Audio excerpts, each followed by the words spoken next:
पर उस साधक की क्या गति होगी जिसका मन, बुद्धि, चित्त, अहंकार ये वश में नहीं है और वो साधना करता है, नाम जप करता है, सत्संग करता है, स्वाध्याय करता है, पर इंद्रिय विजयी नहीं है, मन विजयी नहीं है। अंतिम समय उसकी भगवत स्थिति नहीं रहेगी क्योंकि वो मन विजयी नहीं है। तो अप्राप्य योग्य संसिद्धिम काम गतिम कृष्ण गच्छति। ऐसे योग भ्रष्ट की क्या गति होगी जो अप्राप्य अभी प्राप्त नहीं कर पाया भगवान को। विषयाशक्ति है, असावधानी है, अंतकाल में मन परमात्मा में नहीं लगा, विचलित हो गया, साधन से हट गया, परमात्मा की प्राप्ति नहीं हुई। तो हे कृष्ण, कृष्ण सबको आकर्षित करने वाले, हे भगवान आप ही जान सकते हो, इस प्रश्न का उत्तर आप ही दे सकते हो कि उसकी क्या गति होगी। तात्पर्य है कि वो नरक तो जाएगा नहीं क्योंकि नाम जप करता है। थोड़ा भी नाम जप करता है तो नरक नहीं जाएगा, थोड़ी भी भक्ति करता है तो नरक नहीं जाएगा।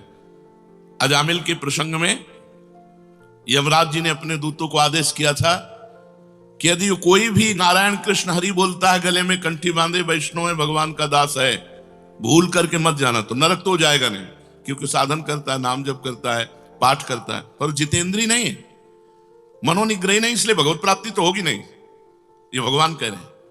पर नरक तो जाएगा नहीं क्योंकि नाम जप करता है, और स्वर्ग की इच्छा नहीं इसलिए स्वर्ग नहीं जाएगा, और मोक्ष इसलिए नहीं हुआ कि वो मन इंद्रियों को बस में नहीं किया। तो उसकी गति क्या होगी। काम गतिम कृष्ण गच्छति, वो किस गति को प्राप्त होगा। कश्चिन्नो भय विभ्रष्टस् छिन्नाभ्रमिव नश्यति अप्रतिष्ठो महाबाहो विमूढ़ो ब्रह्मणा पथि। हे महाबाहु, हे अजान बाहु, संसार के आश्रय से तो रहित है और परमात्मा के मार्ग में भ्रष्ट हो गया है, परमात्मा को प्राप्त नहीं कर पाया और संसार के मार्ग को छोड़ दिया है, दोनों ओर से भ्रष्ट हुआ, उसकी क्या गति होगी। कहीं वो किसी बादलों की तरह छिन्न भिन्न नष्ट तो नहीं हो जाएगा। दोनों ओर से भ्रष्ट हुआ अर्थात संसार मिला नहीं, परमार्थ में भगवान मिले नहीं, तो उसका समय जो परमार्थ में गया, जो भजन साधन में गया, वो सब बेकार हो गया क्योंकि आपकी तो प्राप्ति हुई नहीं। एतन्मे संशयम कृष्ण छेतुर्मर्हस्य शेषतः त्वदन्या संशयस्यास्य छेता नाहुपपद्यते। हे कृष्ण, मेरे इस संदेह को सर्वथा छेदन करने के लिए आप ही समर्थ हैं, क्योंकि किसकी क्या गति होगी इसका निर्णय तो सिर्फ भगवान कर सकते हैं। इस संशय का छेदन करने के लिए आपके सिवाय इस सृष्टि में दूसरा कोई नहीं हो सकता, इसलिए आप का गति कृष्ण, उसकी क्या गति होगी। भगवान बोल रहे हैं, बहुत सुंदर बोल रहे हैं। पार्थ नैवेह नामुत्र विनाशस्तस्य विद्यते नहीं कल्याण कृत कश्चित दुर्गतिम तात गच्छति। पहली बात है कि उसकी दुर्गति नहीं होगी, ये तो बस पक्की मान लो, वो नरक नहीं जाएगा, वो स्वर्ग नहीं जाएगा, मोक्ष नहीं होगा, लेकिन उनकी दुर्गति भी नहीं होगी। ऐसा नहीं है कि वो दुर्गति को प्राप्त हो जाए। जिसको अंत काल में भगवान का स्मरण नहीं होता उसका कहीं पतन तो नहीं हो जाता, अर्जुन का पूछना था। इस बात को लेकर के बहुत व्याकुलता थी कि बेचारा साधन कर रहा है, इंद्रियां बस में नहीं, मन में बस में नहीं, तो अंत समय भगवान का स्मरण नहीं होगा तो उसकी दुर्गति हो जाएगी। तो भगवान कह रहे पार्थ नैवेह नामुत्र विनाशस्तस्य विद्यते। हे पृथानंदन, सच्चे हृदय से जुड़ा था, भगवान जुड़ना देखते, रहत न प्रभु चित चूक किए की करत सुरत सहबार ही की। भगवान उसकी क्रियाओं को नहीं देखते, उसके चित्त को देखा, हृदय की बात देखी। वो भगवान से जुड़ना चाहता है, वो भगवान को प्यार करना चाहता है, वो भगवान से मिलना चाहता है, पर इंद्रियां वश में ना होने के कारण, मन वश में ना होने के कारण बार बार वो विषयों में फिसल जाता है, बार बार भोगों में पतित हो जाता है। तो भगवान उसका पतित होना नहीं देखते, भगवान उसका चित्त से जुड़ना देखते हैं। रहत न प्रभु चित्त चूक किए की करत सुरत सहबार ही की। हृदय की बात देखते, सच्चे हृदय से भगवान में जुड़ना चाहता था। अब उसका पतन नहीं हो सकता, मरने के बाद भी पतन नहीं हो सकता। जितनी उसकी स्थिति भजन में बन गई है उसके नीचे वो गिर ही नहीं सकता। बहुत बढ़िया बात है। हमारा अगर 100 नाम जप हो गया है तो 101 से चलेगा अगले जन्म में, 99 से नहीं चलेगा। जिसकी जितनी भजन में स्थिति हो गई है उससे वो नीचे वो नहीं गिर सकता। देखो पहली बात तो दुर्गति हो नहीं सकती, नरक जाना नहीं है, स्वर्ग जाना नहीं है, दुर्गति होनी नहीं है। आगे भगवान बताएंगे उसकी गति क्या होगी। उसकी साधना जितनी है वो कभी नष्ट नहीं हो सकती। चाहे जितना बड़ा पाप बन जाए, उस पाप का उसे दंड भोगना पड़ेगा, लेकिन उसकी साधना नष्ट नहीं होगी। ये इस मार्ग का बहुत बड़ा सपोर्ट है कि मानो हम दिन भर भजन किया, हमसे शाम की गलती हो गई तो बोले दिन भर का भजन नष्ट हो गया। नहीं, आपका भजन दिन भर का वो है, और जो आपकी गलती हुई वो अलग है। गलती का आपको प्रायश्चित या दंड भोगना पड़ेगा, और भजन आपका सुरक्षित है, वो नीचे नहीं गिरेगा, उसकी साधन सामग्री नष्ट नहीं होगी। ये बहुत हृदय को शीतलता पहुंच। हमने जो नाम जप किया हमारा सुरक्षित है, नाम जप वो कभी नष्ट नहीं होगा। उसका पारमार्थिक उद्देश्य भी नहीं बदलेगा। उसने उद्देश्य बनाया भगवत प्राप्ति, वो उद्देश्य भी उसका नहीं बदलेगा। हाँ, कितने जन्म लगेंगे ये उसका प्रयास होगा, प्रयत्न होगा। वो जन्मता मरता रह सकता है, ना भजन उसका नष्ट होगा, कम होगा, ना उद्देश्य उसका बदलेगा, वो लगेगा भजन। भक्ति बीज पलटे नहीं, जो जुग जाए अनंत, ऊंच नीच कुल उपजय होए संत को संत। वो कभी ऐसा नहीं हो सकता कि इतना भजनानंदी अब भ्रष्ट हो गया तो वो पतित हो गया, नीच और दुर्गति, अरे सब बेकार, कुछ नहीं। जो गलती हुई उसका दंड मिलेगा, और जहां से वो भजन कर रहा है वहीं से उसकी भजन की स्थिति आगे बढ़ेगी। जैसे उदाहरण में राजर्षि भरत का उदाहरण दिया था कि हिरन पे वृत्ति गई तो हिरन बने, लेकिन गंडकी नदी में खड़े होकर हिरन बन करके भी इतना भजन किया कि अगला जन्म जड़ भरत जी के रूप में ब्रह्मबोध संपन्न महापुरुष के रूप में हुआ। तो भगवान कहते हैं न ही कल्याण कृत कश्चित दुर्गतिम तात गच्छति। अर्जुन, हे तात, बहुत प्यार भरा संबंध है, उसकी दुर्गति नहीं हो सकती। जो मेरा थोड़ा भी भजन किया है उसकी दुर्गति नहीं हो सकती। साधक के लिए बहुत ही पॉइंट के आश्वासन की बात कह रहे हैं कि थोड़ा भी भजन किया तो उसकी दुर्गति नहीं हो सकती, और अगले जन्म में परमात्मा प्राप्ति की लालसा इतनी प्रबल होगी कि वो इंद्रियों मन को वश में कर लेगा। इस जन्म में जो चूक हुई वो अगले जन्म में सुधार लेगा। उसकी दुर्गति नहीं होने का तात्पर्य है कि जो मनुष्य कल्याणकारी कार्य में लगा हुआ है, जिसके लिए मनुष्य शरीर मिला है, वो कार्य कर रहा है, भजन कर रहा है, सत्संग कर रहा है, स्वाध्याय कर रहा है, ठाकुर सेवा कर रहा है, वो अपने असली कार्य में लगा हुआ है, पर उसका मन चलायमान है, उसकी इंद्रियां चलायमान, तो उसकी दुर्गति नहीं होगी। कारण कि उसका ध्येय चिन्मय तत्व भगवान में है, इसलिए उसका पतन नहीं हो सकता। मैं उसकी रक्षा करता हूं, तो उसकी दुर्गति कैसे हो सकती है? क्योंकि उसने थोड़ा भी सही मेरा भजन किया है। मेरी दृष्टि सर्वभूत हिते रता है, सब पर मोरी बराबर दया, सब मम प्रिय सब मम उपजाए। मैं सबको प्यार करता हूं। फिर जो मनुष्य मेरी तरफ चल पड़ा, अपना किसी तरह से कल्याण परम हित मानकर मेरी तरफ चल पड़ा, तो मैं उसे सबसे ज्यादा प्यार करता हूं। फिर मैं जिसे प्यार करता हूं उसकी दुर्गति कैसे हो सकती है? प्यार तो सबको करता हूं, लेकिन जो अपना मान करके मेरी तरफ चल पड़ा, मेरा भजन करने लगा, उसकी दुर्गति कैसे हो सकती है? मेरा वो समझे न समझे, उससे वास्तविक संबंध तो है ही। ममई वांसो जीव लोके जीव भूता सनातना। वो भले भगवान से संबंध ठीक नहीं लगा पा रहा, लेकिन भगवान तो जान रहे मेरा संबंधी है, मेरा अंश है। ये संसार के साथ उसका वास्तविक संबंध नहीं है। उसने मेरे साथ इस वास्तविक संबंध को, असली लक्ष्य को उसने स्वीकार किया कि अब इस जन्म में भगवान को प्राप्त करना चाहता हूं, तो चाहे जितना बड़ा गलती पड़ गई, अपराध पड़ गया हो, उससे दुर्गति उसकी नहीं हो सकती। भगवान कह रहे उसका किया हुआ साधन नष्ट नहीं हो सकता। हाँ, वो देखने में मोहित सा लगेगा कि भ्रष्ट हो गया, अब तो कोई भजन साधन नहीं, अब तो भ्रष्ट सा हो गया है, साधन छूटा दिखाई देगा। परंतु ऐसी परिस्थिति में भी मैं उसका साथ नहीं छोड़ता। उसने मेरा भजन छोड़ दिया, मेरा साधन छोड़ दिया, लेकिन मैं उसका, जैसे एक सत्संग में दृष्टांत में देते थे कि जगन्नाथ जी की सेवा में श्रीअंग पार्षद रहते थे, तो उनमें से एक पार्षद वैश्या संसर्ग करने लगे कुसंग के कारण। तो जब सब पार्षदों को पता चला तो उन्होंने बुलाया और कहा, देखो तुम परम पावन श्री जगन्नाथ जी के अंग सेवी हो, या जगन्नाथ जी की सेवा छोड़ो वैश्या का संग करो, या वैश्या संग छोड़ो जगन्नाथ जी का अंग संग करो। तो भगवान की माया से मोहित हुए, साधन से गिरे हुए होने के कारण उन्होंने जगन्नाथ जी का अंग संग छोड़ दिया और वैश्या का अंग संग स्वीकार किया। आश्चर्य की बात कि जब उनका शरीर पूरा हुआ, वैश्यागामी जो अंग संग सेवी थे, तो जब शरीर पूरा हुआ तो जगन्नाथ जी ने स्वप्न में अपने पार्षदों को आदेश किया कि उसकी अंत्येष्टि क्रिया हमारे पार्षदों जैसी की जाए। तो उनका प्रभु स्वप्न में ही कहा कि प्रभु उन्होंने तो आपको छोड़कर वैश्या को स्वीकार कर लिया था।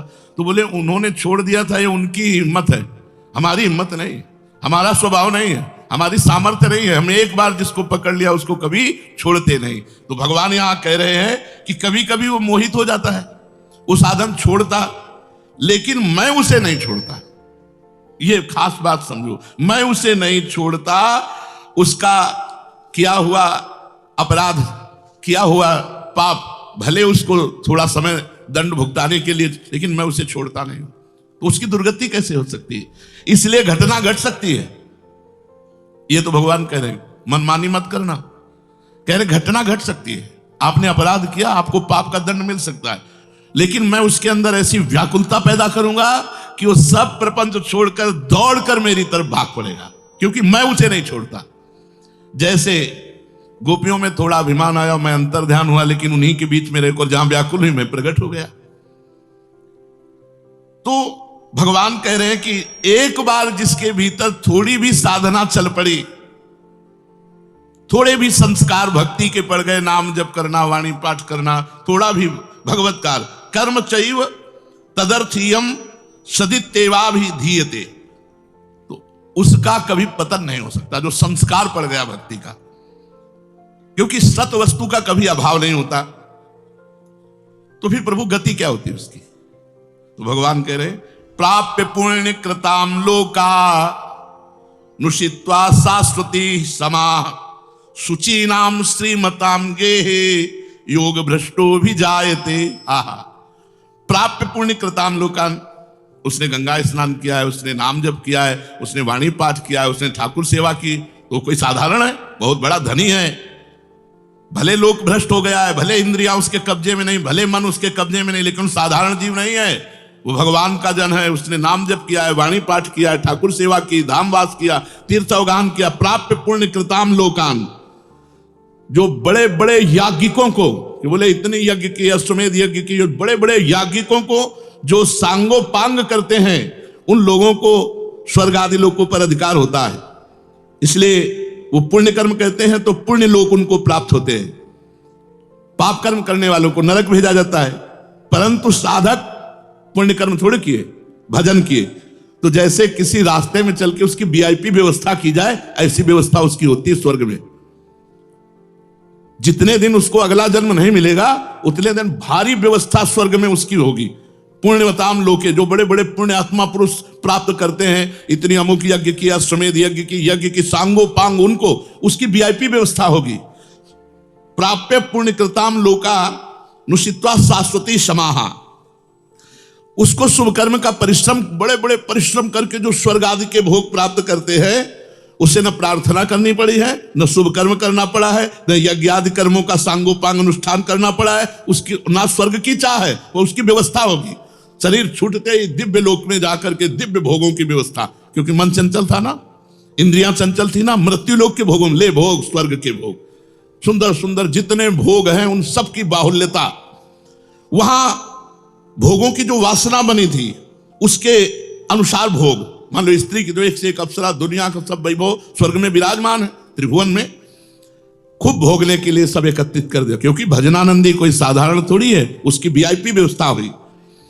अब अंत समय से साधन में विचलित मना हो जाने के कारण जो बड़े बड़े परिश्रमों से, पुण्यों से प्राप्त होता है, वो ऐसे स्वाभाविक रूप से रास्ते में प्राप्त हो रहा है। ये उसकी गति नहीं है, ये अयाचिक वृत्ति से उसकी वीआईपी व्यवस्था है कि अब ले जा रहे हैं तो रास्ते में ऐसे थोड़ी कि कोड़ा मारते, पानी भी नहीं पिया रहे, धूप में ले जा, नहीं, सीधे उसको आनंद पूर्वक स्वर्ग आदि लोगों की दिव्य भोग वृत्तियां, जिन भोगों के लिए वो विचलित रहा है मनुष्य साधना करते समय, वो सारे भोग उसको वहां प्राप्त होंगे। वहां रहने पर इतना भोग दिलाया जाता है कि उसकी अरुचि हो जाती है स्वर्ग के भोगों से। मर्तलोक में आके दोबारा फंसेगा क्या? स्वर्ग के भोगों से अरुचि हो जाती है, जहां आसक्ति रही है वो भोग ही भोग, उसको व्यवस्था कर दी जाती है, घृणा हो जाती है उसको स्वर्ग में ही भोगों से, इतनी वीआईपी व्यवस्था। क्योंकि अंदर से तो भजन था, उद्देश्य भगवान की प्राप्ति का था, तो स्वर्ग आदि के भोग भोगने पर उसे घृणा हो जाती है। वो अपनी वासना जो अंदर थी, जिनके कारण इंद्रियों मन को जीत नहीं पाया, वो देख लेता है, अरे अब ये तो मर्त्य लोक के भोग है, स्वर्ग के भोग, उसको वहां उसके अंदर घृणा हो जाती है। उसित्वा शाश्वती क्षमा, फिर उसे और ऊंचे लोकों में, अगर समय है अभी, तप लोक, जन लोक, महालोक, ब्रह्म लोक, ऐसे महान लोकों में उसे ऊंचे के लोकों में भेजा जाता है। और वहां भी इसलिए भेजा जाता है कि यहां के स्वर्ग के भोगों से रुचि, अब यहां के ब्रह्म लोक के भोग देख ले। भजन का फल है ब्रह्मादिक के भोग सब विषम लागत ताई, नारायण ब्रज चंद की लगन लगी है जाई। जब ठाकुर जी से मिलने की चाह लग जाती तो यहीं इसी शरीर में ब्रह्मादिक के भोगों से भी वैराग्य हो जाता है। भोग भोगने के उद्देश्य से नहीं, क्योंकि जो भोग भोगने के उद्देश्य से जाते हैं उनके पुण्य क्षीण होने पर फिर वो लौटकर मृत्यु लोक में आते हैं, इसलिए वो सीमित वर्षों तक स्वर्ग लोक आदि में रहते हैं। परंतु जिसका उद्देश्य भोग नहीं भजन था और योग भ्रष्ट हो गया है सूक्ष्म वासना के कारण, तो स्वर्ग आदि लोकों में जाएगा, उसका भजन नहीं छीन होगा। जैसे पुण्य आत्मा स्वर्ग गया, भोग भोगा, तो उसका पुण्य छीन होगा, लेकिन इसका नहीं, इसका तो स्टॉक है, ये तो भागवतिक व्यवस्था है उसकी, ये ब्याज की व्यवस्था है। मूल तो ऐसे ही साधन संपत्ति है। देख लो, कोई घाटे का सौदा नहीं, वीआईपी व्यवस्था होगी। मरने के भी बाद अगर चूक हो गई तो, और चूक ना हुई तो सीधे निकुंज चलना है। वैसे यहां चूक हो जाए तो भी निकुंज जाना है, क्योंकि वृंदावन धाम है ना। अगर यहां शरीर छूटेगा तो यहां स्वर्ग थोड़ी ले जाएंगे, देवताओं का प्रवेश है नहीं, यहां तो वृंदा सखी सहचरियों का है। वो बहुत वर्षों तक उसके भोग सुविधा की सीमा नहीं रहती, ऐसी व्यवस्था होती है। अच्छा, जो भोग भोगने के उद्देश्य से ऊंचे लोकों में जाते हैं उनको फिर पतित होना पड़ता है, लेकिन ये योग भ्रष्ट जब ऊंचे लोकों में जाता है तो पतित नहीं होता, उसकी साधन संपत्ति प्रकाशित रहती है ज्यों की त्यों, और उसका सद्भाव जागृत रहता है। सब मिथ्या है, भगवान मिथ्या करवाते करवाते ब्रह्मलोक तक के भोगों का मिथ्या। अब उन सुख भोगों को भोगने के बाद सुचि नाम श्रीमताम गेहे योग भ्रष्टो भी जाते। अब यहां जब प्रकट हुआ, कब उसका जन्म होगा? कोई सीमा रखी जाती है? अरुचि, अरुचि सीमा रखी जाती है। जब तक उसे भोगों में अरुचि नहीं होगी तब तक ऊपर के लोगों को भोगों में उसे रखा जाएगा। नरक वरक तो जाने की बात नहीं, वीआईपी भोग। जब अरुचि हो गई, अरुचि होगी ही, क्योंकि वो भगवान का भजन करता रहा है। वो ऐसा नहीं कि अब विश्राम मान ले कि अब अप्सरा मिल गई, विमान मिल गया, स्वर्ग मिल गया, अब यही नहीं। उसकी यात्रा नहीं रुकेगी, उसका भजन उसको कचुटेगा, उसके अंदर जलन पैदा होगी, अशांति हो जाएगी। ये सब भोग नहीं चाहिए, मुझे भगवान चाहिए, चलो ब्रह्मलोक। वहां भी ये नहीं चाहिए। तो अब सुचि नाम श्रीमताम गेहे योग भ्रष्टो भी जायते। अब योग भ्रष्ट जब मृत्यु लोक में लौटा तो जगत पूज्य घर में पैदा हुआ। जगत पूज्य घर में श्रीमान, सारा संसार जिसे झुके, ऐसे घरों में पैदा, उच्च कुल, भक्ति संपन्न। श्रीमान का मतलब होता है, एक लौकिक शब्द होता है वैभव संपन्न, लेकिन भागवतिक वैभव संपन्न महापुरुषों के घर में उसका जन्म होता है। और लौटने का कारण जो है, उस कारण को भगवान जानते हैं, उसकी बहुतायत कर देते हैं। स्वर्ग भोगा, ब्रह्मलोक के भोग भोगे, और यहां सारे भोग उसके दे दे, ये ले, अरे भगवान का दास है कोई और, ये ले, ऐसे घर में पैदा किया। अब उसकी जो साधन संपत्ति उसको खोल देते हैं, अभी तक बंद रखा, हानि नहीं हो सकती। अब जे भी जन्म हुआ, जैसे अपने लोग, अब जे भी स्कूल जाते हैं, स्कूल से पढ़ के आते, लगता है माँ नहीं टिकेगी, पिता नहीं टिकेंगे, सब मरेंगे, तो मेरा साथी कौन है, मेरे जीवन का लक्ष्य क्या है, क्या यही उद्देश्य है? बस बैठ जाते एकांत में। और संत जन आते थे, वो श्री राम जय राम जय जय राम, श्री राम जय राम कीर्तन कराते थे, तो वही याद था, श्री राम जय राम जय जय राम, श्री राम जय राम जय जय राम। बस नाम जप करना निश्चय हो गया। 13 वर्ष के उसको भागो। ये देखो, उत्तम कुल ब्राह्मण के घर में, और पूरे साधु महात्माओं का सानिध्य, और पिता पूरे स्वयं महात्मा, नंगे पैर हल जोतते, बड़ी कठिन परिश्रम के द्वारा वो उदर पोषण करते। और संत महात्मा 8-8, 10-10 संत महात्मा दरवाजे पर। बच्चापन से ही क्या बन, अब मुझे संसार से भाग, किसी ने हमें सिखाया नहीं, भागो संसार से और भगवान की प्राप्ति करो। तो मनुष्य जन्म में जे ही जन्म लिया से साधन संपत्ति खोल दी गई। अब वो साधन में एकदम चिपक गया, क्योंकि पीछे जहां चूक हुई थी वो ऊपर से नीचे तक सब समुदाय भोगों का देख लिया। अब उसका अंतःकरण साधना से परिपूर्ण होने लगा। वो जो अंकित संस्कार भोगों के थे वो अरुचि पैदा हो गई। योग भ्रष्ट अज्ञात रूप से पुनः ऐसी साधना में लग गया जिसमें किंचन मात्र भी इंद्रिय और मन का मनोरंजन नहीं। पूर्ण इंद्रिय विजेता, पूर्ण मन को संयम में करके अब वो ऐसी योग भ्रष्ट जो पुरुष था, श्रीमानों के घर में जन्म लेकर के वो भोगों में फंसेगा नहीं, पुनः भजन में बड़ी तेजी से चल देगा और ये उसका आखिरी जन्म होगा। तेजी से भजन करके वो भगवत प्राप्त हो जाएगा। तो अर्जुन जी ने पूछा था कि फिर क्या उसका पतन हो जाएगा?